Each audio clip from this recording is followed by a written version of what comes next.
Selamat pagi, di sini saya akan mempresentasikan mengenai ekstraksi tumbuhan yang disusun oleh Leonita Wai Kristianti, yaitu saya sendiri dengan NIM F2008. Dosen pengampu yaitu Ibu Apoteker Agnes Prawistiasari, MPAM.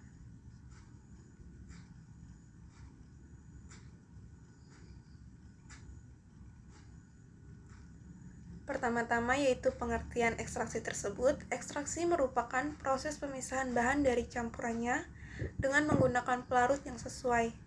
Proses ekstraksi dihentikan ketika tercapai kesetimbangan antara konsentrasi senyawa dalam pelarut dengan konsentrasi dalam sel tanaman. Setelah proses ekstraksi, pelarut dipisahkan dari sampel dengan penyaringan. Ekstrak awal sulit dipisahkan melalui teknik pemisahan tunggal untuk mengisolasi senyawa tunggal. Oleh karena itu, ekstrak awal perlu dipisahkan ke dalam fraksi yang memiliki polaritas dan ukuran molekul yang sama.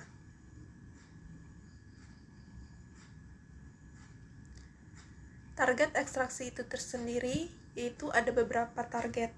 Di antaranya, yang pertama, senyawa bioaktif yang tidak diketahui.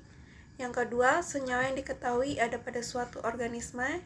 Yang ketiga, sekelompok senyawa dalam suatu organisme yang berhubungan secara struktural. Proses ekstraksi khususnya untuk bahan yang berasal dari tumbuhan adalah sebagai berikut. Yang pertama, pengelompokan bagian tumbuhan, daun, bunga, dan lain-lain. Pengeringan dan penggilingan bagian tumbuhan. Yang kedua, pemilihan pelarut. Yang ketiga, pelarut polar, yaitu ada air, etanol, metanol, dan sebagainya. Pelarut semipolar, yaitu ada etil asetat, diklorometan, dan sebagainya. Dan kelima, yaitu pelarut nonpolar, yaitu N-heksan, petroleum ether, kloropom, dan sebagainya. Ada beberapa jenis-jenis ekstraksi. Jenis-jenis metode ekstraksi yang dapat digunakan adalah sebagai berikut. Yang pertama yaitu maserasi. Maserasi merupakan metode sederhana yang paling banyak digunakan. Metode ini dilakukan dengan memasukkan serbuk tanaman dan pelarut yang sesuai ke dalam wadah inert yang tertutup rapat pada suhu kamar. Proses ekstraksi dihentikan ketika tercapai kesetimbangan antara konsentrasi senyawa dalam pelarut dengan konsentrasi dalam sel tanaman.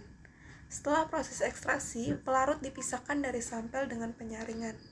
Kerugian utama dari metode maserasi ini adalah memakan banyak waktu, pelarut yang digunakan cukup banyak, dan besar kemungkinan beberapa senyawa hilang. Selain itu, beberapa senyawa mungkin saja sulit diekstraksi pada suhu kamar. Namun, di sisi lain, metode maserasi dapat menghindari rusaknya senyawa-senyawa yang bersifat termolabil.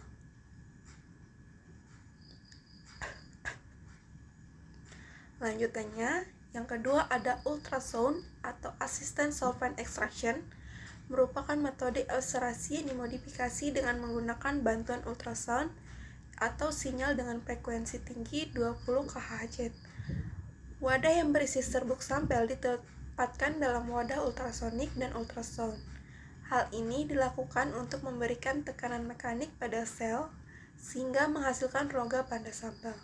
Kerusakan sel dapat menyebabkan peningkatan kelarutan senyawa dalam pelarut dan meningkatkan hasil ekstraksi.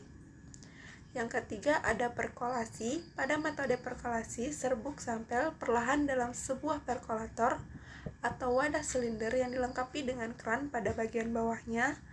Pelarut ditambahkan pada bagian atas serbuk sampel dan dibiarkan menetes perlahan pada bagian bawah. Kelebihan dari metode ini adalah sampel senantiasa dialiri oleh pelarut baru.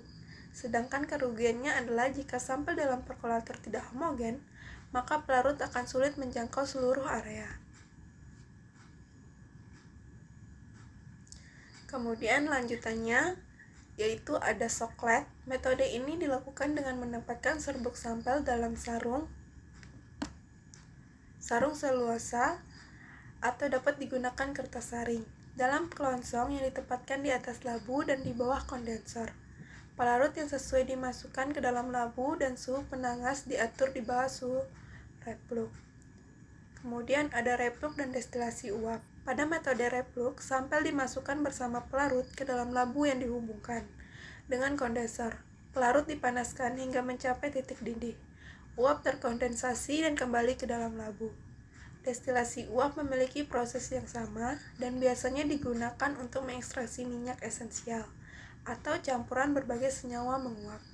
Selama pemanasan, uap terkondensasi dan destilat atau terpisah sebagai dua bagian yang tidak saling bercampur, ditampung dalam wadah yang terhubung dengan kondensor.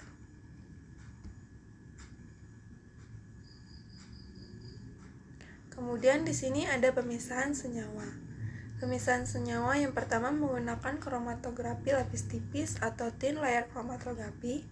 KLT merupakan suatu teknik pemisahan dengan menggunakan adsorbent atau fase stasioner, berupa lapisan tipis seragam yang disalurkan pada permukaan bidang datar berupa lempeng kaca, pelat aluminium, atau pelat plastik. Pengembangan kromatografi terjadi ketika fase gerak tertapis melewati adsorbent. Kemudian ada flash kromatografi kolom. Flash kromatografi berbeda dari teknik konvensional, yaitu partikel silika gel yang digunakan sedikit lebih kecil, yaitu silika gel 60, 70 sampai 230 mes atau 63 sampai 200 mikrometer. Aliran pelarut terbatas yang disebabkan oleh partikel silika gel kecil dan menggunakan tekanan gas nitrogen untuk mendorong pelarut melalui kolom dan fase diam. Kemudian ada pemisahan senyawa menggunakan fraksinasi. Ekstrak awal merupakan campuran dari berbagai senyawa. Ekstrak awal sulit dipisahkan melalui teknik pemisahan tunggal untuk mengisolasi senyawa tunggal. Oleh karena itu, ekstrak awal perlu dipisahkan ke dalam fraksi yang memiliki polaritas dan ukuran molekul yang sama. Fraksinasi dapat dilakukan dengan metode ekstraksi cair-cair atau dengan kromatografi cair vakum atau KCP. Kemudian ada kromatografi kolom, ada size exclusion chromatography, ada solid phase extraction.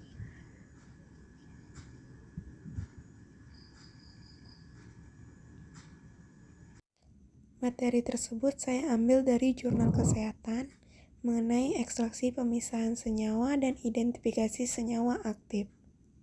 Sekian presentasi dari saya. Kurang dan lebihnya saya mohon maaf. Saya ucapkan terima kasih.